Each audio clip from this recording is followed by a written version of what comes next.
नमस्कार दोस्तों। आज हम बात करेंगे एक बहुत ही आम बीमारी ट्यूबरक्लोसिस जो टीबी है। इंडिया में बहुत कॉमन बीमारी है, इसके बारे में आज हम बात करेंगे। यह भी एक question answer type of session रहेगा, रोल प्ले वीडियो रहेगा, जिसमें जो मरीज के सवाल हो सकते हैं उनका कैसे क्या रिप्लाई होना चाहिए, कैसे ज्ञान उसको उस बीमारी के बारे में दिया जाना चाहिए, इसके बारे में ये रोल प्ले वीडियो रहेगा। इसी तरह का एक वीडियो हम लिम्फ नोड ट्यूबरक्लोसिस के बारे में पहले से ही डाल चुके हैं, तो इसी श्रृंखला में ये वीडियो भी हम सवाल जवाब फॉर्मेट में फ्रीक्वेंटली आस्क्ड क्वेश्चंस जो पेशेंट्स के होते हैं उसके रूप में ये डालें। मैं हूं आपका दोस्त डॉक्टर ब्रह्म प्रकाश। स्वागत करता हूं अपने YouTube channel doctor Brahma's desk में। तो आइए शुरू करते हैं इस वीडियो को।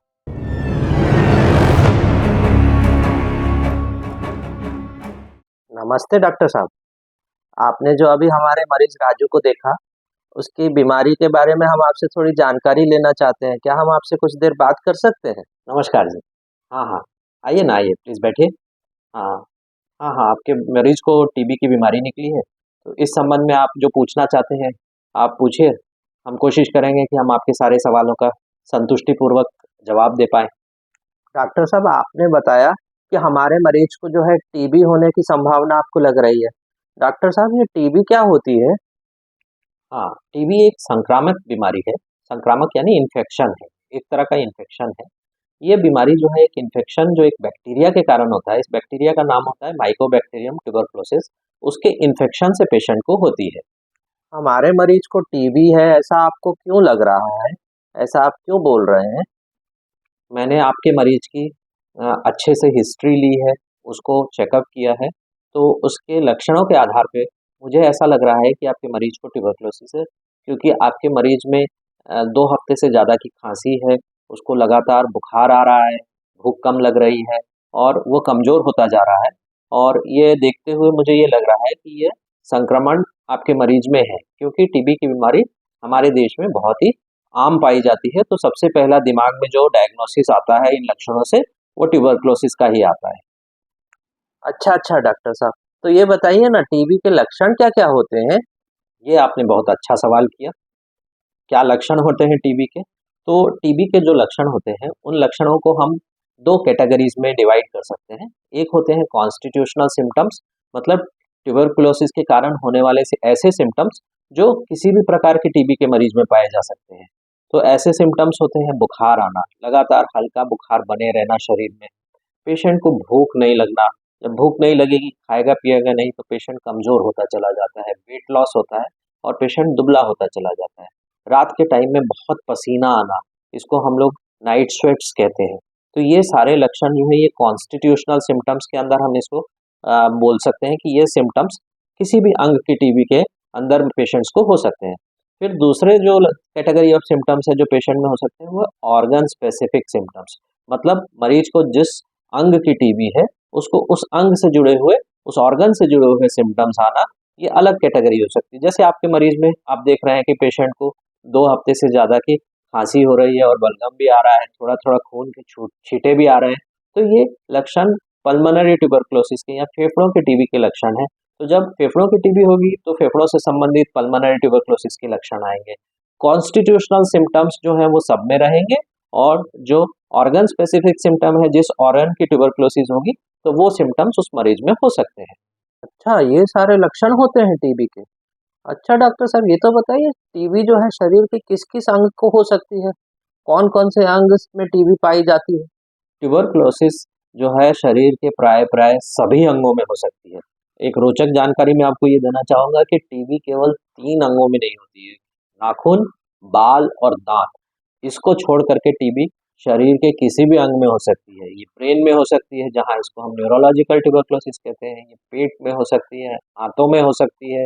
लिम्फ नोड की ट्यूबरकुलोसिस के बारे में हमने ऑलरेडी एक वीडियो पहले ही यूट्यूब पे डाल रखा है कि टीबी के कारण गर्दन के अंदर जो गठाने हो जाती है वो लिम्फ नोड ट्यूबरकुलोसिस कहलाती है। स्किन की टीबी हो सकती है, पेट की टीबी हो सकती है, हृदय की टीबी हो सकती है, बोन्स, जॉइंट्स, स्पाइनल कॉर्ड, इन सब की ट्यूबरकुलोसिस हो सकती है। मतलब प्राय प्राय ये शरीर के किसी भी अंग में हो सकती है।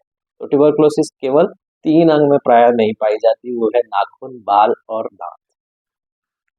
इसमें जो सबसे कॉमन ट्यूबरकुलोसिस है वो है फेफड़ों की ट्यूबरकुलोसिस, जिसे पल्मोनरी ट्यूबरक्लोसिस कहा जाता है। फेफड़ों में होने वाली टीबी तकरीबन 70 से 80% केसेस में पल्मोनरी ट्यूबरक्लोसिस पाई जाती है। यानी कि अगर 100 मरीज ट्यूबरक्लोसिस के मिलते हैं तो उसमें से 70 मरीज पल्मोनरी ट्यूबरक्लोसिस के होते हैं और बाकी 30% मरीज बाकी दूसरे अंगों की टीबी के से हो सकते हैं। डॉक्टर साहब ये तो बताइए, यदि मरीज को किसी और अंग की टीबी जैसे किसी को हड्डी की टीबी हो गई या किसी को ब्रेन की टीबी हो गई, तो उनके जो लक्षण होते हैं वो क्या-क्या हो सकते हैं?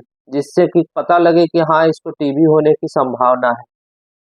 जी हाँ, अब हम आपको बताते हैं कि अलग-अलग अंगों में जब टीबी होती है, तो क्या-क्या लक्षण हो सकते हैं।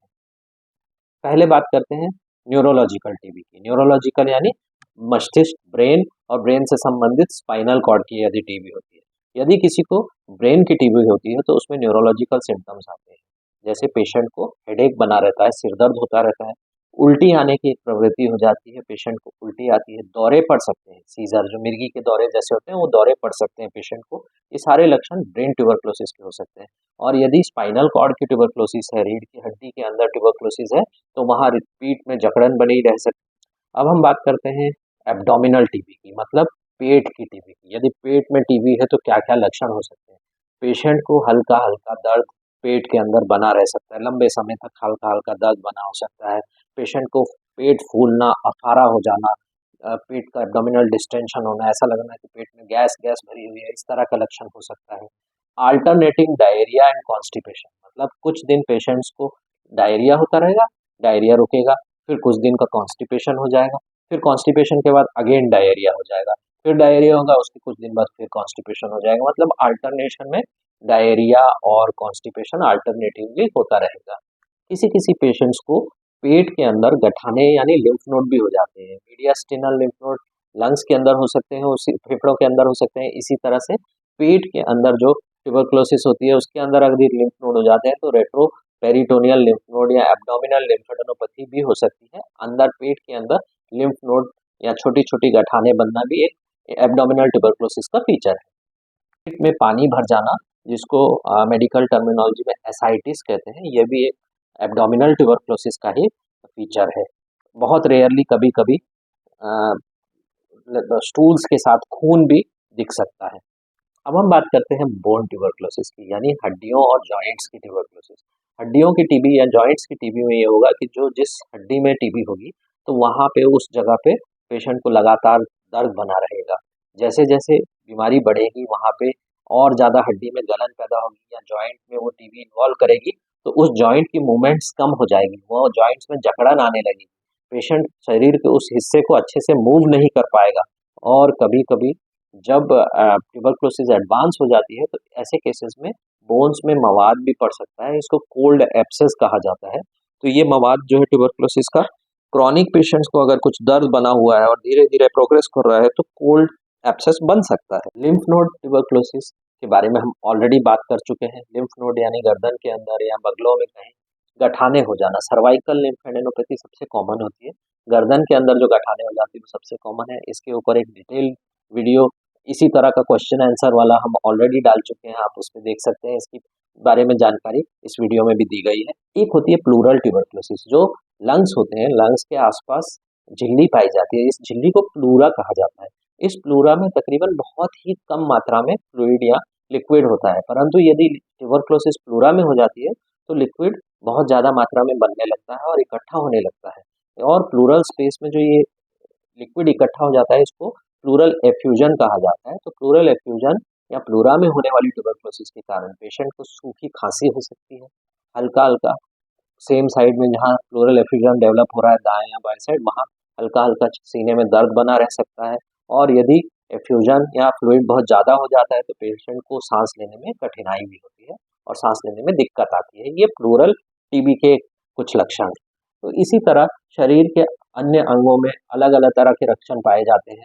यहाँ हमने बात की कुछ एक्स्ट्रा पल्मोनरी कॉमन साइट्स की, जैसे neurological TB, abdominal TB, lymph node TB, pleural effusion, bones and joint TB. तो ये सारे एक्स्ट्रा पल्मोनरी साइट्स हैं, मतलब लंग्स को छोड़ के जो लंग्स से बाहर होने वाली ट्यूबरक्लोसिस है उनके ये साइट्स हैं। इनको छोड़कर भी अन्य अंगों में भी ट्यूबरक्लोसिस हो सकती है। तो जिस अंग की ट्यूबरक्लोसिस होगी उससे संबंधित वो ऑर्गन स्पेसिफिक कुछ सिम्टम्स या लक्षण दिखाएगी। ये जो टीबी के मरीज होते हैं, जो आपने लक्षण बताए, क्या ये सारे लक्षण सभी मरीजों में होने चाहिए तभी हमें पता लगता है कि यह टीबी है?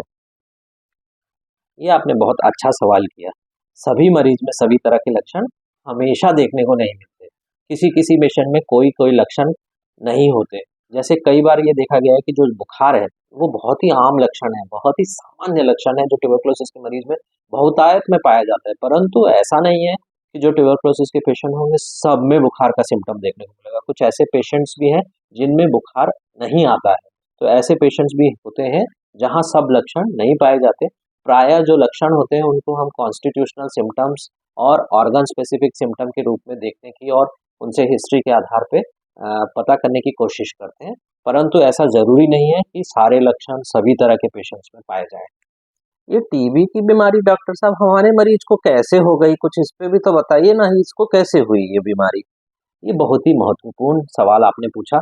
इसको जानना सबके लिए आवश्यक है, ना केवल आपके मरीज के लिए आवश्यक है, इसको तो जानना सबके लिए बहुत आवश्यक है। ये बहुत अच्छा सवाल पूछा कि आपके मरीज को टीबी कैसे हुई? जैसे आपके मरीज को टीबी हुई ऐसे दूसरों को भी तो हो सकती है। तो इसका मैकेनिज़्म हम समझते हैं। टीबी जो है, जिसको पल्मोनरी ट्यूबरकुलोसिस या फेफड़ों की टीबी होती है, उसके खाँसने या छींकने से जो हवा के रास्ते बलगम की छोटी-छोटी बूँदें निकलती हैं, ड्रॉपलेट्स निकलती हैं, टीबी का बैक्टीरिया उस ड्रॉपलेट्स में होता है। तो जब ये हवा में निकलती है और कोई और आदमी इस हवा को साँस के ज़रिए अंदर लेता है, तो ये बैक्टीरिया शरीर में प्रवेश पा लेता है। इस तरह से ये संक्रमण एक से दूसरे लोगों में फैलता चला जाता है। परंतु जब ये संक्रमण दूसरे में चला जाता है, ज़रूरी नहीं कि सबको उसी समय बीमारी हो। इसका कुछ समय होता है, उसके बाद ये संक्रमण शरीर में फैल सकता है या बॉडी की इम्यूनिटी इसको कंट्रोल कर सकती है। तो यदि ये संक्रमण कंट्रोल हो जाता है तो पेशेंट को कुछ नहीं होता। पेशेंट संक्रमित ज़रूर हो गया लेकिन उसको बीमारी टीबी की नहीं होती। कोई लक्षण ट्यूबरकुलोसिस की बीमारी के नहीं आते। परंतु यदि संक्रमण ज़्यादा होता चला जाए और टीबी की बीमारी हो जाती है व्यक्ति को, तो उसमें ट्यूबरकुलोसिस के लक्षण आने लगते हैं। तो जो फेफड़े की टीबी होती है उसमें जो पेशेंट खाँसता या छींकता है उसमें बनने वाले ड्रॉपलेट्स से ये टीबी दूसरे में प्रवेश करती है। और भी कई रिस्क फैक्टर्स होते हैं जिनके कारण ट्यूबरकुलोसिस हो सकता है, जैसे कुपोषण या वीकनेस, जो जिसमें इम्यूनिटी कम हो जाए। ऐसी कंडीशंस पेशेंट के लिए ज़्यादा रिस्की होती हैं जिनके अंदर ये संक्रमण हो जाए, उनके संक्रमण टीबी की बीमारी में बदल जाए। तो ये बीमारी संभवतः आपके मरीज में भी जो है किसी न किसी टीबी के मरीज से ड्रॉपलेट के इन्हेलेशन या ड्रॉपलेट के सांस के द्वारा रास्ते से अंदर प्रवेश पा लेने के पश्चात ही हुई है। तो टीबी इसी तरह से फैलती है। बहुत महत्वपूर्ण जानकारी है जो सबको पता होनी चाहिए ताकि हम लोग इस बीमारी के फैलने की जो कंडीशन है, किन किन कैसी कैसी मैकेनिज्म से ये फैलती है, ये जान सके। ओह डॉक्टर साहब, आपने ये अच्छा बताया। तो ये टीबी की बीमारी ऐसे फैलती है, तो इसका मतलब ये बीमारी घर में किसी को भी हो सकती है। यानी क्या ये छुआछूत की बीमारी है डॉक्टर साहब? छुआछूत की बीमारी नहीं है, यानी ये कंटेजियस बाय टच नहीं है। ये छूने से नहीं फैलती। यदि हम पेशेंट के साथ हाथ मिलाते हैं या गले लगते हैं या उसके साथ बर्तन या कपड़ा साझा कर रहे हैं, तो ऐसा नहीं कि उसी समय हमें भी टीबी का संक्रमण हो जाएगा। ये छुआछूत की बीमारी नहीं है। इसके साथ ऐसा भेदभाव करना या ऐसा समझना बिल्कुल गलत बात है। हमें इसको छुआछूत की बीमारी नहीं मानना है। पेशेंट को तो जो है प्यार की, देखभाल की और स्नेह की आवश्यकता होती है ताकि उसकी पूरी देखभाल से, प्रॉपर इलाज से वो जल्दी ठीक हो सके। जी हाँ, जैसे मैंने पहले भी बताया, टीबी एक संक्रमण है, ये एक इन्फेक्शन है, परंतु ये इन्फेक्शन ड्रॉपलेट के रास्ते एक से दूसरे में फैलता है। जो पल्मोनरी ट्यूबरकुलोसिस का पेशेंट होगा, उसके बलगम में जो बूंदें निकलेंगी, उसके अंदर अगर बैक्टीरिया है ट्यूबरकुलोसिस का, तो जो दूसरा व्यक्ति उसको सांस के जरिए अंदर लेगा, तो उसमें ये इन्फेक्शन फैल सकता है। परंतु ये कहना कि ये छुआछूत की बीमारी है, बिल्कुल गलत। डॉक्टर साहब, ये तो बताइए, टीबी होने का खतरा किस-किस को रहता है? यानी ये किस-किस को हो सकती है? कई ऐसे व्यक्ति होते हैं जिनको ट्यूबरकुलोसिस का खतरा ज़्यादा रहता है। सपोज़ कोई कुपोषण का शिकार है, जिसको ठीक से खाना नहीं खाता है, वीक है, कुपोषण के कारण टीबी हो सकती है। इसी तरह से कुछ कंडीशंस जिसमें बॉडी की इम्यूनिटी कम हो जाती है, जैसे गंभीर किडनी की बीमारी के पेशेंट्स हुए, कैंसर या कीमोथेरेपी पे जो पेशेंट्स होते हैं जिनमें इम्यूनिटी को प्रभावित करने वाली दवाइयाँ चल रही होती है, या कुछ पेशेंट्स जो क्रॉनिक स्टेरॉयड थेरेपीज़ पे होते हैं, उनकी इम्यूनिटी कमज़ोर हो जाती है। इसी तरह से डायबिटीज़ के जो पेशेंट्स हैं उनमें भी इम्यूनिटी कमज़ोर हो जाती है, तो ऐसे पेशेंट्स भी जो होते हैं वो ट्यूबरक्लोसिस के रिस्क पे रहते हैं, उनमें ट्यूबरक्लोसिस होने की संभावना ज़्यादा रहती है। जो व्यक्ति धूम्रपान करता है, बीड़ी सिगरेट स्मोक करता है, धूम्रपान एक रिस्क फैक्टर है ट्यूबरक्लोसिस का, ऐसे लोगों में ट्यूबरक्लोसिस ज़्यादा पाया जाता है। नशाखोरी, शराब की लत, अल्कोहलिज्म, यह भी एक रिस्क फैक्टर है, ऐसे लोगों में भी ट्यूबरक्लोसिस होने की संभावना अधिक रहती है। कुछ खास तरह के प्रोफेशन जैसे हेल्थ केयर वर्कर्स हैं, जो हॉस्पिटल में या पेशेंट्स के संपर्क में कार्य करते हैं, वो ज़्यादा ट्यूबरक्लोसिस के पेशेंट्स के संपर्क में आते हैं। इस कारण उनमें भी ट्यूबरक्लोसिस होने की संभावना ज़्यादा होती है। हेल्थ केयर वर्कर्स में ट्यूबरक्लोसिस ज़्यादा हो सकता है। क्लोज्ड प्लेसेस में ज़्यादा रहना, जैसे एक ही कमरे में यदि 8-8, 10-10 लोग रह रहे हैं, जिसे ओवर क्राउडिंग कहा जाता है। ऐसी सिचुएशन में यदि पेशेंट एक ट्यूबरक्लोसिस का हो गया, तो बाकी लोगों को ट्यूबरक्लोसिस होने का खतरा रहता है। स्लम एरियाज़ हैं, पॉपुलेशन बहुत घनत्व होता है, बहुत ज़्यादा लोग क्लोज्ड कम एरिया में रह रहे होते हैं, तो ऐसी जगह पर ट्यूबरक्लोसिस का खतरा ज़्यादा होता है। जेल्स हैं, जेल में भी यदि कैदियों की संख्या बहुत ज़्यादा है, तो जेल में भी ट्यूबरक्लोसिस फैलने का खतरा ज़्यादा होता है। तो स्लम्स, ओवर क्राउडेड एरियाज़, ऐसी जगहों पे जहाँ पॉपुलेशन ज़्यादा है, हवा और खुले कमरे, हवादार कमरे कम है, स्पेस कम है, ऐसे लोगों में ओवर क्राउडिंग की वजह से ट्यूबरक्लोसिस होने का खतरा ज़्यादा रहता है। हमने देखा डॉक्टर साहब, टीवी पर भी और अलग-अलग जगह जो विज्ञापन लगे रहते हैं कि हमारी सरकार जो है टीबी को देश से भगाना चाहती है। तो हम ये जानना चाहते हैं कि एक टीबी की जो एक बीमारी है, केवल इसी बीमारी के प्रति इतनी गंभीरता क्यों है या इतनी सीरियसनेस क्यों है कि सारे जो प्रयास किए जा रहा है इसको भगाने के लिए ही किए जा रहे हैं? टीबी की बीमारी के बारे में बहुत अधिक प्रयास किए जा रहे हैं कि टीबी की बीमारी को कंट्रोल किया जा सके, इसको एलिमिनेट किया जा सके। इसके पीछे सरकार भी बड़ी गंभीरता से लगी हुई है। इसका एक कुछ खास कारण है, वो इन पहलुओं से हम समझने की कोशिश करते हैं। पहली बात, इंडिया में जो ट्यूबरक्लोसिस है, वो विश्व भर में पाए जाने वाले ट्यूबरक्लोसिस केसेस में इंडिया में सबसे ज़्यादा पाए जाते हैं। यदि हम बात करें कि विश्व भर में जितने केस होते हैं, तो लगभग 1/4 यानी 25 से 28% ट्यूबरक्लोसिस के केस केवल इंडिया में पाए जाते हैं। हर साल लाखों लोगों को इंडिया में ट्यूबरक्लोसिस होता है। इनमें से कई लोग तो अनडायग्नोस्ड रह जाते हैं, जिनमें पता ही नहीं चल पाता कि इनको ट्यूबरक्लोसिस है। जैसा कि हमने बात की कि टीबी की इन्फेक्शन फैलता कैसे है, तो ये फेफड़ों के मरीज की बलगम की बूंदों में बैक्टीरिया निकलता है, हवा में फैलता है और दूसरे लोग जब इसको सांस में लेते हैं तो ये अंदर प्रवेश कर जाता है। इस तरह से यदि एक पेशेंट है तो वो ड्रॉपलेट्स निकालता है, उस ड्रॉपलेट्स को सांस के जरिए कई लोगों के शरीर में वो प्रवेश करती हैं। तो ये एक से दूसरे में, दूसरे से तीसरे में ऐसे चेन चलती जाती है। तो इसलिए ये बहुत तेज़ी से फैलती जाती है और बहुत सारे लोगों में होने की संभावना होती है। तो ये एक रियली एक पब्लिक हेल्थ थ्रेट है। गरीबी की स्थिति में, जैसे गरीबी की स्थिति में कई लोग ओवर क्राउडेड प्लेसेस में रहते हैं और न्यूट्रिशन कुपोषण का शिकार होते हैं। तो ऐसी स्थिति में भी क्या है, झोपड़पट्टी वाले इलाकों में या ओवर क्राउडेड स्पेस में रहने वाले लोगों में ट्यूबरक्लोसिस बड़ी आसानी से फैलती है और बड़ी आसानी से ये लोगों को हो सकती है। जिन लोगों में ट्यूबरक्लोसिस होती है, उनमें बहुत बड़ी संख्या जो है 15 से 45 साल के उम्र के बीच की जनता है। अब आप सोचिए 15 से 45 साल वो उम्र होती है जिसमें या तो हम पढ़ाई-लिखाई कर रहे होते हैं, स्कूल कॉलेजेस में होते हैं या अपने किसी भी करियर के अर्ली फेज़ में होते हैं, तो काम करने वाले और पढ़ाई करने वाले स्टेज में होते हैं।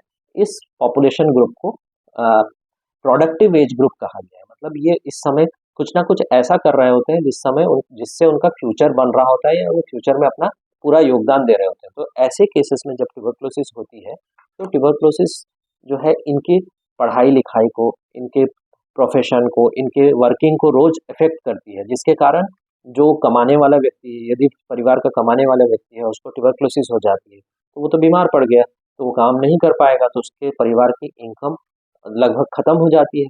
तो इस तरह से क्या है, पूरी फैमिली जो है वो निर्धनता की शिकार हो सकती है। तो ये सभी कारणों को यदि हम देखें तो ये कारण जो है, ये सारे कारण जो है हमारे देश में, हमारे समाज में जो बहुत ही एक गंभीर और विकट संकट पैदा कर रहा है। इसलिए सरकार इस समस्या को हमारे देश से बाहर निकालना चाहती है।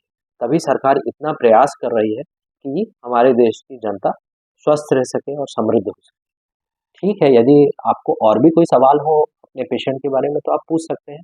अब हम इसके पेशेंट की जो है जाँचों के बारे में आगे बढ़ेंगे और जैसे हम जाँचें करवाएँगे, इसकी जाँचों की में जो रिपोर्ट आएगी उस हिसाब से इसका ट्रीटमेंट चालू करेंगे। तो हम फिर मिलते हैं, इसको मैं टेस्ट लिख देता हूँ आप ये टेस्ट इनका करा लीजिए, ये निकटतम डॉट सेंटर में हो जाएगा। आपका बहुत बहुत धन्यवाद डॉक्टर साहब। जी, आपने इतनी अच्छी जानकारी दी। हाँ जी जी, आप जो अभी टेस्ट लिखेंगे हम वो सब टेस्ट कराते हैं डॉक्टर साहब। और फिर अगर हमें कोई और उसके बारे में जानकारी चाहिए हो तो क्या आप हमको वो जानकारी दे पाएंगे, थोड़ा समय दे पाएंगे ताकि हम वो जानकारी जो आप प्राप्त कर सकें। तो फ्रेंड्स, ये वीडियो था टीबी के सामान्य जानकारी के बारे में, लक्षणों के बारे में, टीबी कैसे फैलती है जो कि बहुत ही इम्पोर्टेंट फैक्टर है, सबको जानना चाहिए। और हम इस बीमारी के लिए इतना ज़्यादा मतलब कॉन्शियस क्यों है, इतने ज़्यादा गंभीर क्यों है, ये समझाने का एक प्रयास था। तो ये कुछ क्वेश्चन और पेशेंटों के जो सवाल होते हैं उसके बारे में रोल प्ले वीडियो हमने बनाने की कोशिश की। यदि आपके भी कुछ सवाल हैं तो आप कमेंट बॉक्स में लिखिए। अगर यदि आपको ये वीडियो पसंद आया है तो सब्सक्राइब कीजिए और बेल आइकन को प्रेस कीजिए। और यदि आप चाहते हैं ऐसे वीडियो हम और बना करके लाएं तो कमेंट बॉक्स में हमें ज़रूर बताइएगा। मैं हूँ आपका दोस्त डॉक्टर ब्रह्म प्रकाश। नमस्कार।